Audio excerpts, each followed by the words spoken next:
What you're doing is not easy. Thank you, brother.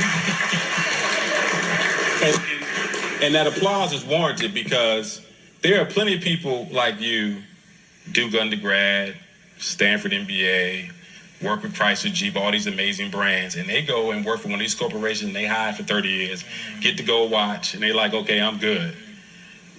You are unapologetically out here saying, big brands, you need to do business with our people, For sure. right? Why are you taking that chance in your career? Yeah. So because the math is really screwy, right? So we just talked about how black culture drives.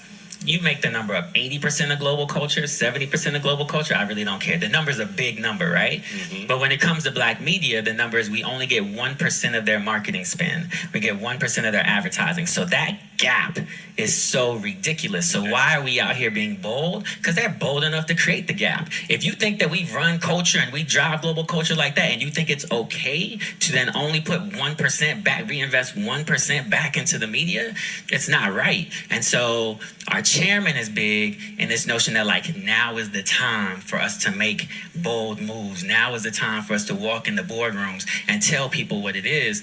And the way I see it from my perspective is, I feel blessed every day I wake up. And the reason I feel blessed is because this will go down in history as one of the most massive racial awakenings to happen in this country. And for whatever reason, God saw fit that Detavio Samuels was here in this moment.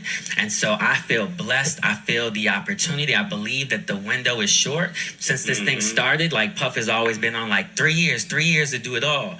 You know, I might say I was hoping for 4, right? But I know that the window is short. And so if you take those things, in order for this moment to happen, COVID had to happen. The entire world had to shut down so that they can witness and watch the murder of George Floyd, which then shifts the algorithm that exists. And we are here in that moment. And I happen to be leading this company that is led by a chairman with a very disruptive vision.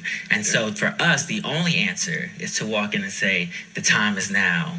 The time is now to make bold action. The time is now for us as a community and as a people to hold brands accountable, to partner together. So often we're partnering with people outside of our community to get stuff. Now is the time where we hold hands and lock in, right? So anyways, that's the energy, that's the message. And yeah, last thing I'll say, just to repeat it, you guys are all here for a specific reason and moment in this time. I think it's up to all of us to figure out what to do with it, and then how do we maximize the year or two that we have left.